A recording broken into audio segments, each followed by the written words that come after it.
massive monster suddenly attacks an offshore drilling rig. Workers flee in panic through bloody chaos, only to have their limbs severed and be crushed into pulp by the creature. Then, the monster hauls away the entire rig. Meanwhile, a submarine is conducting a secret mission nearby. Suddenly, a crewman shouts that a mysterious creature is charging towards them at high speed before anyone can react. What is this terrifying giant monster, and can the submarine escape its grasp? Without further ado, let's begin. During the Cold War, a Russian missile submarine executes a secret mission in the Greenland Sea. The mission isn't overly difficult, and the commander even finds time for lemon coffee. Simultaneously, on the Arctic ice, geologist Julia conducts scientific sampling. Initial monitoring data shows everything is normal. Her assistant, Oscar, successfully detonates explosives, completing sampling in one area. Strangely, instruments suddenly blare an emergency alarm. Sensing something wrong, Julia hurriedly gathers data. Seeing this, Oscar yells that escaping is more urgent. They quickly board a snowmobile. However, their escape speed can't match the ice shattering beneath them. Something beneath the sea seems about to burst through. Suddenly, Oscar slams the brakes, tumbles off, and the snowmobile crashes into the ice, destroyed, looking back towards their camp now. They realize all their companions died in the explosion. Julia and Oscar instantly break down in tears. Meanwhile, the submerged submarine also detects an anomalous sonar signal, intense biological noise. Before the crew can understand the situation, the sub is violently rammed. Then, some immense force drags it downwards, plunging it rapidly towards the ocean depths.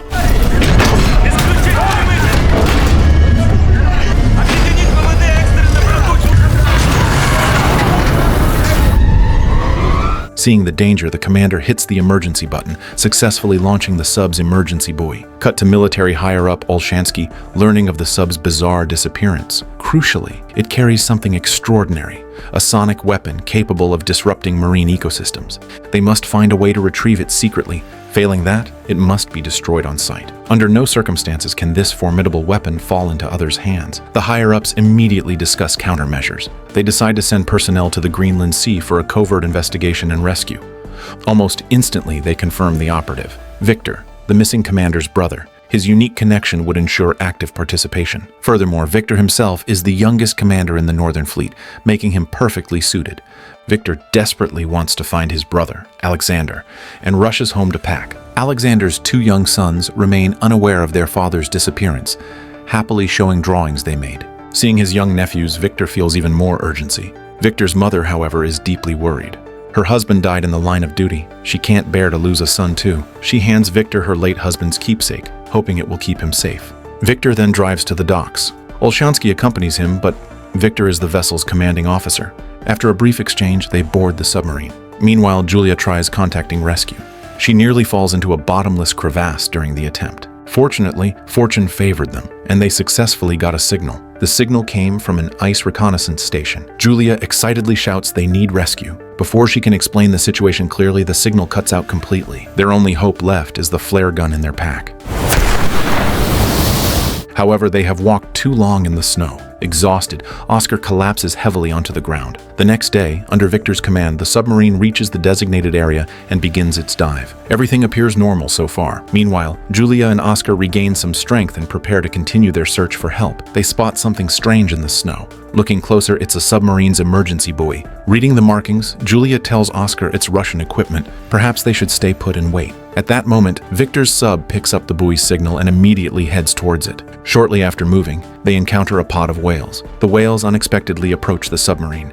Thinking avoidance would suffice, the sub is suddenly bumped by a whale. One crewman who studies animals suggests the pod might be afraid of something.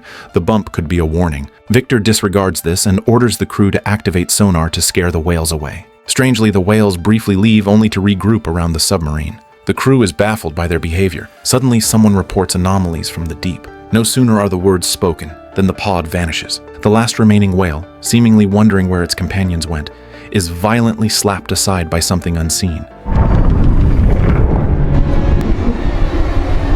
A A crewman shouts that he cannot identify the thing approaching rapidly from the depths. Olshansky doesn't hesitate, yelling to prepare torpedoes to fire once it gets closer. Viktor counters that they don't know if it's fish or foe. Reckless action could have severe consequences. He orders the crew to proceed as instructed, continue forward and take emergency shelter by navigating through an icy channel 2 nautical miles ahead. This nearly made a crewman swear out loud, as navigating the ice channel was perilous in the extreme. The slightest error in seamanship could mean instant death right there on the spot, forcing everyone to maintain 200% focus. Worse, the submarine abruptly stops mid-channel. Fortunately, whatever pursued them changed direction. Now, Viktor's crew must diagnose the problem. Olshansky immediately cites Naval Regulation Article 160. During under-ice navigation, the captain must ensure the hull, propeller, and rudder remain undamaged. Viktor's decision seriously violated regulations, earning him a major demerit in Olshansky's mind.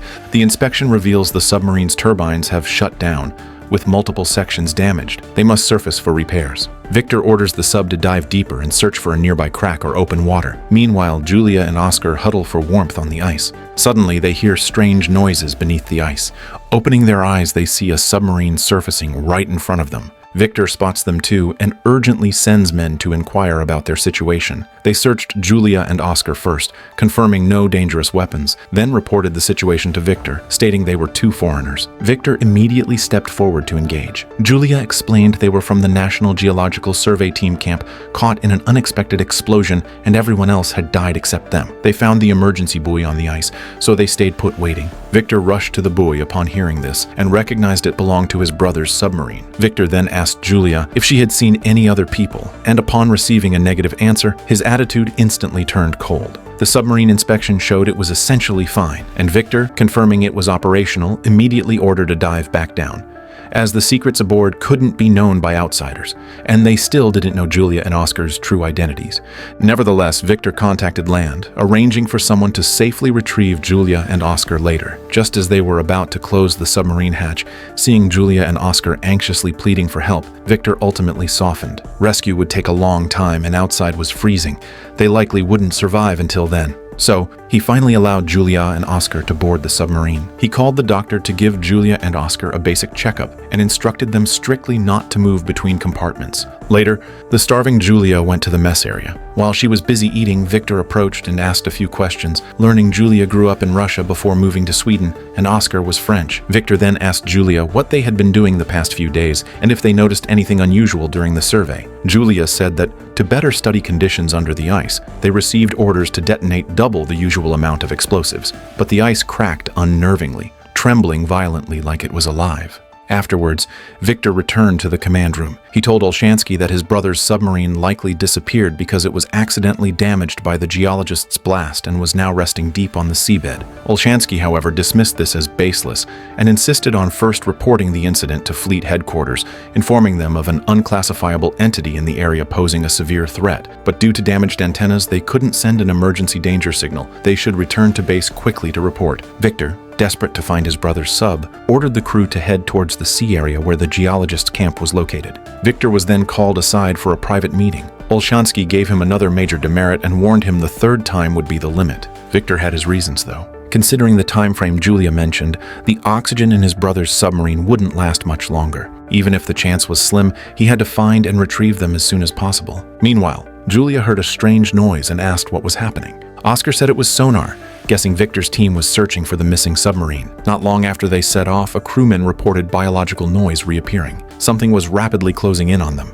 expected to make contact in 3 minutes. Viktor ordered the crew to find an ice shelter upon hearing this, but the area they were in was completely open all around. Viktor then told everyone to immediately contact the ice reconnaissance station. Fortunately, a Norwegian drilling platform received the alarm signal and actively responded. Before anyone could celebrate, a crewman suddenly shouted that the approaching entity had changed direction. Where was it heading now? Simultaneously, workers on the Norwegian drilling platform noticed anomalies on the sea surface, something they had never seen before. One worker tried to warn the others to take cover.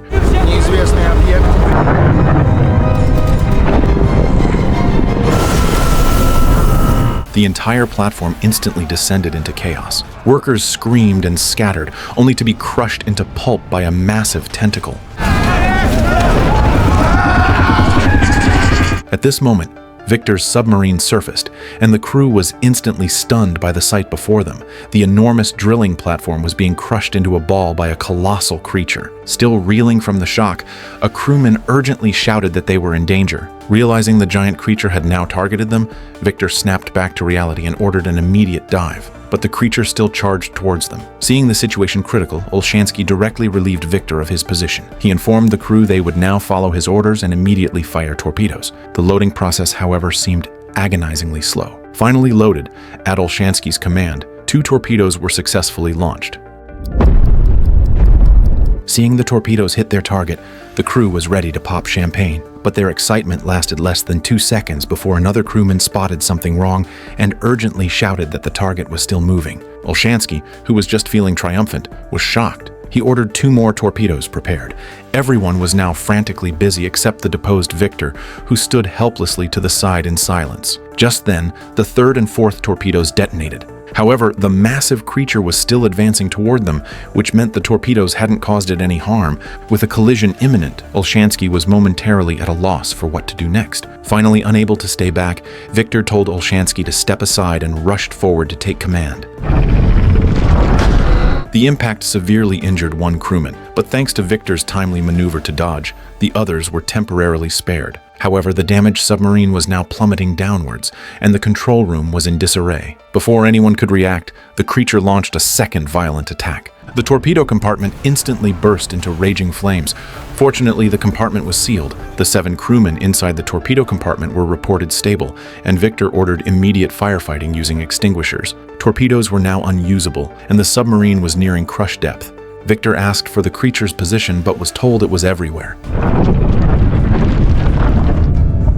The sub was already at its breaking point. 1 more hit would finish it. Viktor ordered silent running. Perhaps staying quiet offered a chance of escape. But the fire in the torpedo bay continued to burn, and the levels of carbon monoxide and nitrogen monoxide kept rising. Any sound would surely give them away. Viktor received a call from the torpedo compartment. The crew reported they were suffering, saying they were roasting to death. Viktor stated they had no choice now and ordered the torpedo room crew to hold on. Everyone knows that deep-sea creatures rely more on sound than sight. This colossal creature was no exception. After holding still for a while, the submarine finally managed to slip away quietly from the creature's vicinity. Viktor then ordered the torpedo room crew to continue fighting the fire, but the flames were simply too intense. Ultimately, forced by circumstance, Viktor had to sacrifice the weapons and order the torpedo room crew to evacuate to save their lives. Even so, to prevent the fire from spreading to other compartments, the crew suffered burns of varying degrees while evacuating. The medical bay instantly overflowed with wounded. Seeing the shortage of hands, Julia and Oscar didn't hesitate to help treat the injured.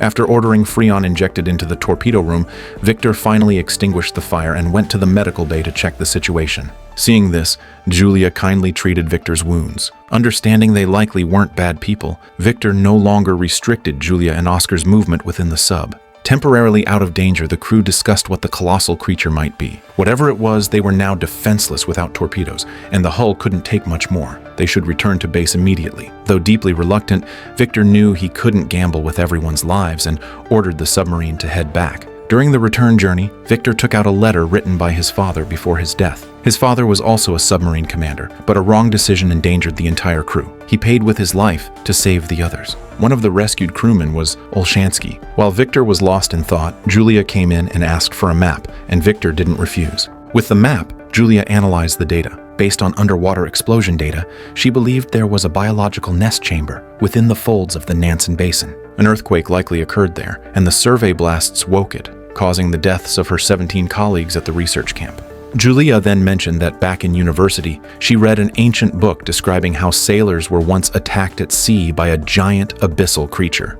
The creature was island-sized, resembled a giant octopus, and was named the Kraken, a terrifying deep-sea predator. Later, the monster vanished. Some speculated it fell into a deep slumber, but now it had been awakened. To survive, the submarine must turn off its acoustic sonar, as the sound waves could provoke or attract the Kraken, putting them all in danger. Viktor thought her story sounded fantastical and asked if Julia, seeming so knowledgeable, could tell him where the missing submarine was. She suggested the octopus liked dragging prey back to its nest. Finding the nest might lead them to what they sought, so they should investigate the Nansen Basin. Just then, a crewman reported detecting a faint sound, something rhythmically striking metal, originating from the Nansen Basin Julia mentioned. This meant Viktor's brother and the crew of the missing submarine might still be alive. Viktor rallied the crew's spirits and ordered them towards the basin. The submarine reached the search zone. They hoped for no further trouble, but then the kitchen bell rang loudly and inopportunely.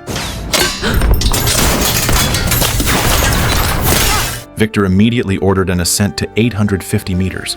Fortunately, it was a close call without disaster. The basin floor was still over 5,000 meters below. They could only deploy the central submersible to investigate. Viktor summoned the pilot, Koshkin. Koshkin said his co-pilot was injured. He couldn't pilot alone. Viktor offered to take the co-pilot's seat, but Koshkin doubted his ability. Viktor stated he had worked on mini-subs for 2 years. Soon they entered the central submersible, detached from the submarine, and began exploring the depths of the basin. They descended for a long time without findings. A crewman stated if they found nothing in the next few minutes, they'd have to return. Luckily, descending further, they finally received a response signal and immediately headed towards it. They discovered an area littered with massive shipwrecks. Searching carefully, they found the missing submarine. Though badly damaged, it was the most intact vessel among the wrecks. Viktor immediately ordered a docking procedure, but the ocean currents made it extremely difficult, and everyone held their breath.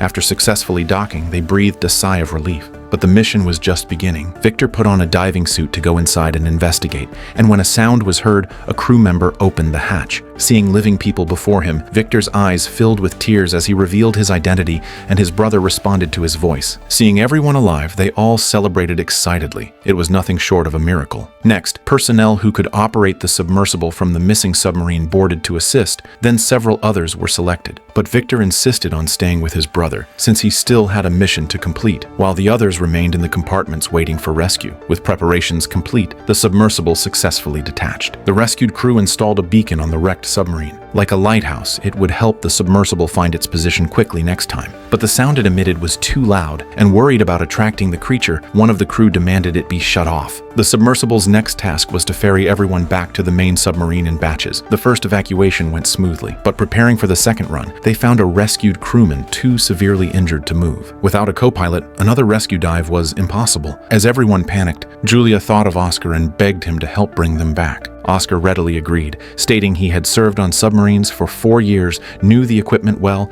and urged them to trust him. The new rescue operation began. Suddenly, a crew member called Olshansky over, saying he had made another discovery. Though the signal was faint, it indicated the monster was likely approaching. This was indeed true. This was indeed the case. The Kraken, returning from hunting, was preparing to return to its nest. Meanwhile, Viktor and his brother reached the main control room. After retrieving the secret weapon activation codes and testing, they found the weapon still functional.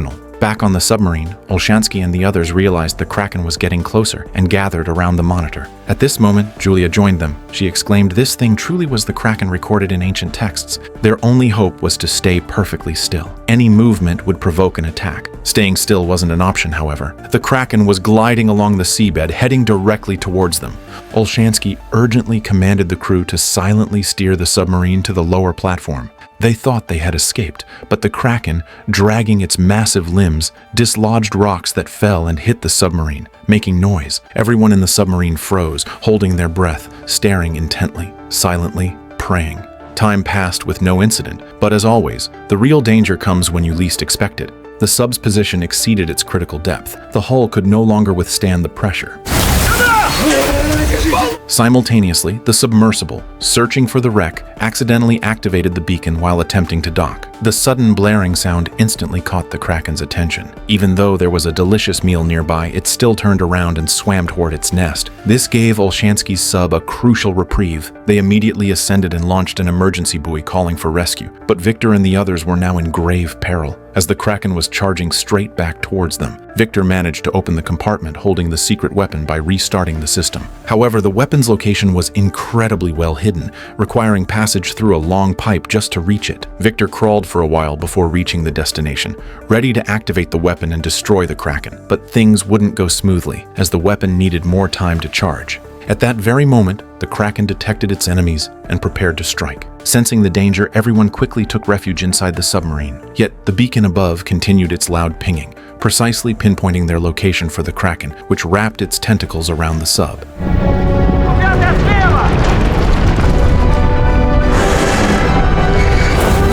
The violently shaken submarine began leaking water everywhere. Fortunately, the secret weapon finally finished charging, unleashing overwhelming energy that erupted in a blinding blue light. The Kraken was seared red hot by the devastating energy.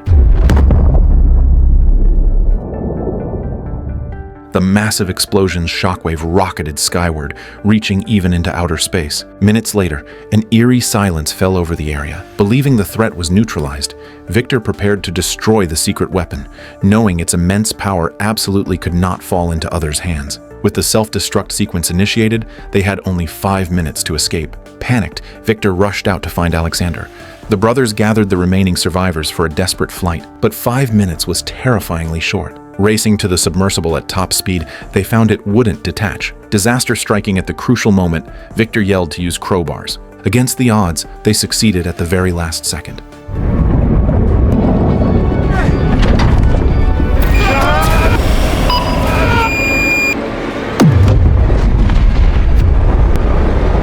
The colossal shockwave violently hurled the submersible away, leaving Viktor's fate unknown. Cut to Olshansky and the others successfully surfacing. Everyone gathered anxiously on deck, waiting for Viktor's group to appear. They scanned the water repeatedly with binoculars, but the sea remained disturbingly calm. Suddenly, ripples appeared on the surface, and on closer look, the diving vehicle was floating up. Someone inside had opened the hatch. The sight sent everyone into joyous celebration. Finally safe on shore, the survivors reunited with their worried families. The film ends here. The movie features many stunningly shot sequences.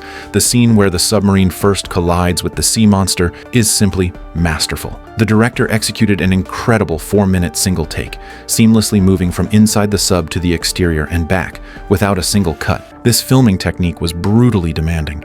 Reports say it took 26 takes, driving the director to near madness. Ultimately, the lead actor adjusted his own blocking, finally nailing it in one go. And the scene where the monster's tentacle breaches the submarine? The director's hybrid practical CGI effects were phenomenal. Look closely at the suction cups on the tentacle, each pulsed at a different frequency. The slimy texture and overwhelming sense of dread felt terrifyingly real. While seemingly a simple sub-V's monster flick, its deeper core explores human desire and nature's retribution. The secret weapon, capable of wreaking havoc on marine ecosystems, is the embodiment of human arrogance. The Kraken's emergence is nature's direct retaliation against humanity's reckless actions. Alright, that's the end for today. If you enjoyed this, please subscribe to my channel. Your support is the greatest encouragement I could ask for. See you in the next video.